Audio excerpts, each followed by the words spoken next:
Hi, I'm Ryan Martin, and the suit I'm wearing is the future of body armor, but I won't go into that in this video, really. This is simply a presentation of my patent, or rather patent pending status, on deflective ballistic leg armor. There will be a live fire test at the end of the video to prove my armor's capabilities. Here is a concept drawing of what I imagine the future soldier will look like. The plates are made out of approximately 1/8 of an inch thick AR-500 steel. This could potentially be made from ceramic titanium composite as well, otherwise known as chop-ham armor, as this would have vast advantages over steel. But I'll go into further detail regarding that later.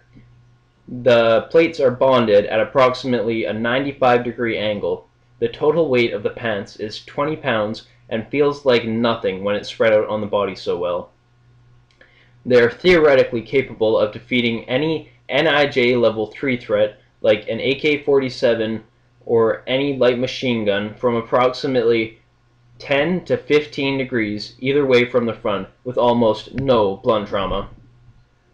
In other words, it covers a slightly larger radius than a shield, let's say, from high-level threats, but take in mind this effect is multiplied when shooters are on uneven planes with you and are not shooting directly at leg height. This is accomplished by utilizing the deflective properties of steel and layering the plates like scales. My armor is also capable of defeating NIJ level 3A threats such as handguns, shotguns, and most submachine guns, pretty much anything you'll encounter in the city, as well as shrapnel from small explosives like frag grenades and most improvised explosive devices such as the ones found in Iraq at any radius, not just the front. The leg is often a worse place to get shot than the chest for several reasons. There are several major veins and arteries in the leg, including the great saphenous vein, the popliteal vein and artery, the posterior tibial vein and artery, the anterior tibial vein and artery, the fibular or peroneal vein and artery, and the dorsalis pedis artery. If a soldier is hit in any one of these, they will die in less than a minute from blood loss. It's almost impossible to get the medical attention in time. The leg is also largely made up of bone, where if hit will cause almost certain death. Not to mention that a shot even to the fleshy part will destroy the muscle and put the soldier on the ground instantaneously. The body will not release adrenaline when shot in most parts of the leg, leading to immense debilitating pain. The Interceptor OTV, the current armor of the US Army, doesn't even fully protect the vital organs in the chest from rifle threats directly from the front, and weighs about 20 pounds for the best with arm and groin accessories, plus 2 plates depending on the plates used. This is because it wastes weight with Kevlar, a soft armor that only stops handgun rounds. This is a waste because handguns are not used on the battlefield. It's ridiculous that our soldiers are given this kind of protection. Not to mention that Kevlar has a dimpling effect which causes immense blunt trauma. Even the helmet is useless against rifle threats, as it is also made of Kevlar. It's more like a bluff than anything. This is why you'll see that I've included a dragon skin vest custom to my specification in this concept drawing. It's held together with non-bulletproof nylon instead of Kevlar to save weight and keep the design slim. The Kevlar is just a waste anyways when the hard armor covers everything. The protection of the scales is elongated 10 inches to cover the hips and groin effectively. The scales only cover the front and sides to save weight. There is only an ultralight 10 by 12 polyurethane plate covering the back. You should never be getting shot in the back anyways, and if you are, then no amount of armor will save you in that kind of position. If they can land 1 shot to the back, they can land 30 before you turn around, acquire them, aim, and fire. You'll also notice the hard armor shoulder guards keep bullets from entering the chest from the sides attached. The total weight of the upper body rig is 30 pounds. You can add another underlying 10 by 12 1/4 of an inch thick steel plate with an inch of heavy foam mat behind it to stop even the Barrett 50 cal theoretically, in conjunction with the vest on top at a cost of £6. Even armor-piercing rounds from the Barrett 50 cal would be defeated as they work by the outer jacket being stripped off on impact while the lead core travels through, because this vest design uses 2 layers, so the core would just splatter on the underlying plate. Theoretically. You would still likely be knocked down with a cracked rib or so, though, I'd imagine. The mask would be around 5 to 6 pounds, making the total weight of the suit 60 pounds. But when it's spread out on different muscles on the body so well, it feels like nothing. Trust me, I've worn it. Not to mention, our soldiers carry around about 75 pounds of equipment on their backs alone sometimes, and have to march like this for hours a day. Most of this equipment is unnecessary and can either be cut out completely or left in the vehicle. The necessities are a water bladder, a radio, a sidearm, a combat knife, some extra rounds, and an ultra-light M4A1 rifle, the current rifle of the US Army, totaling at just over 10 pounds, meaning the soldier is carrying slightly less weight with my armor setup than he or she would be currently without it. Not to mention that 70 pounds on the back is a lot different than 70 pounds spread out on different muscles.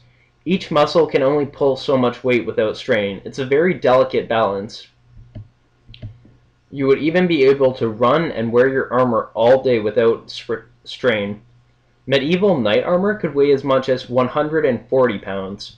My armor only weighs 60 and stops even some of the nastiest modern day bullets. Or at least anything handheld and automatic. Gapless, low trauma armor like this isn't just a potential lifesaver, it's a tactical advantage that can be taken advantage of. In other words, you can purposefully take shots to get the job done. This model is made slightly differently, you'll notice. You'll see it has heavy upper body protection, such as the polyurethane shoulder guards, bracers with hand protection, upper torso plate, and neck protector. This is made specifically for firefighting. The leg plates and vest are made out of ceramic titanium composite, otherwise known as chop-hem armor, to block level 3+ threats like assault rifles and armor-piercing light machine guns from the sides, and provide the same sniper rifle resistant protection from the front region. This design would only be slightly heavier, but it is much more complex to build, even though dragon skin vests already use them, as well as tanks in the British Army. You'll notice the van braces are set in a way to provide complete protection from the front to the forearms and hands when holding a rifle. The general idea behind this patent is borrowed from tank armor. It deflects bullets with angles rather than absorbing the impact head-on, which severely reduces blunt trauma. This design also takes advantage of the fact that almost all bullets are curved at the nose, and especially armor-piercing ones. This further persuades the projectile to simply deflect off.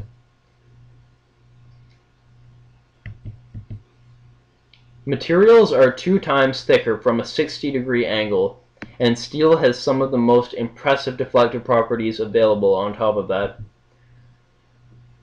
This principle, along with the scales and padding, is how my armor can accomplish so much, by focusing most of the protection on the front, just like a shield, where you need the protection the most.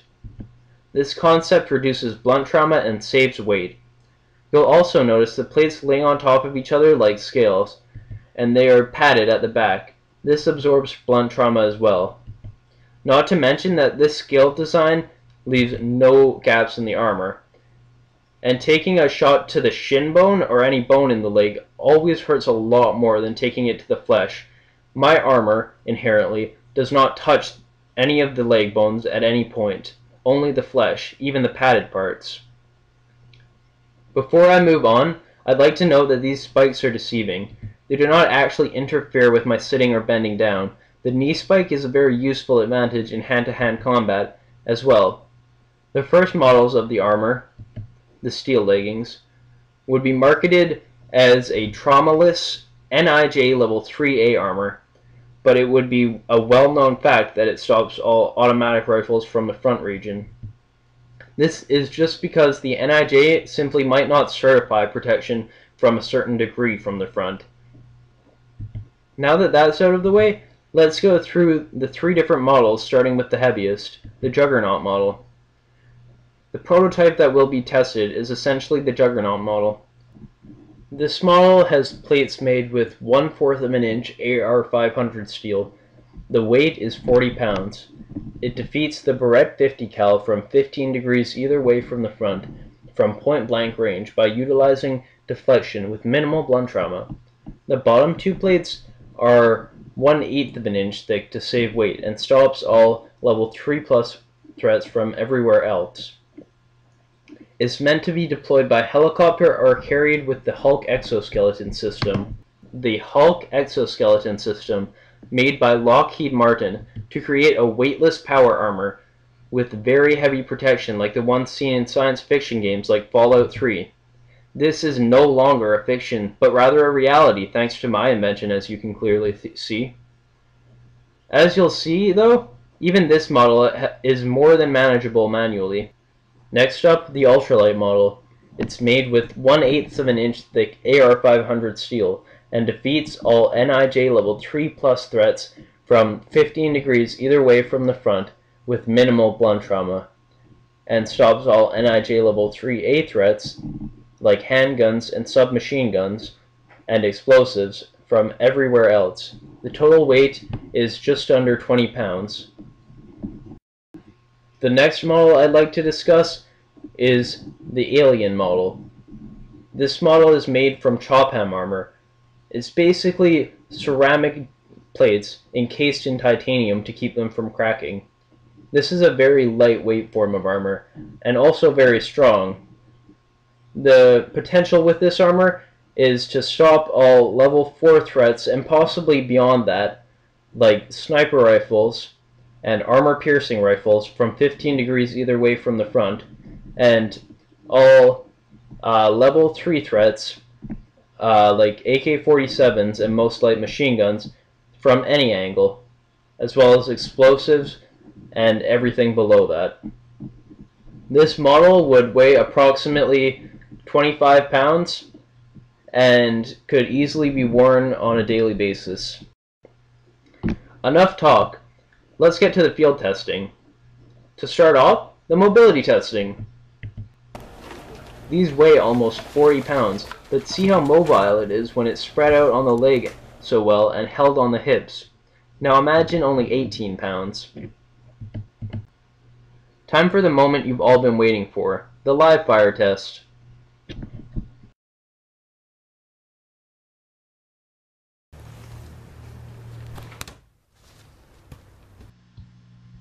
I'm sure you assume by now that due to lack of funding, there will be no live fire test for at least another year or so while I save up enough money for a firearms license and a couple different rifles.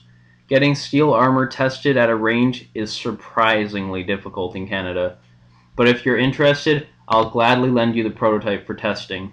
Like I said, this model weighs 38 pounds and was made out of $1,200 worth of heavy metal sappy plates that I had plasma cut at a custom shop. So it will theoretically stop a 50 BMG anti-tank rifle like the Barrett 50 cal from the front and most assault rifles and light machine guns from anywhere. But like I said, it weighs almost 40 pounds. With thinner steel, you can easily get a pair to sit on the hips like a pair of hockey shorts and defeat anything handheld and automatic, such as an AK-47 rifle, from 15 degrees either way from the front like a shield. The plates are meant to be half the thickness and therefore half the weight, a bit under 20 pounds in total. I am only 18 years old and don't have the resources needed nor the manpower to produce this armor industrially. but there is a great demand for such armor, and it will save countless lives, not only in the Army, but in private security companies, the SWAT force, Special Forces, the Navy, and potentially police officers as well. It is literally the only hard armor covering the legs on the planet. Nothing else exists, and this is partly due to the severe blunt trauma that my model overcomes. That is why I'm looking to sell the patent to a larger company. If you're wondering how the plates would be attached to the pants, it would be best to encase them in a heavy nylon or Kevlar fabric with heavy stitching and sew those encased pieces onto the pant leg individually. But they could also be bolted on theoretically. There are multiple ways. Modern day knights need to exist. Let's keep the fight on the ground, not with robot drones that obey orders without question.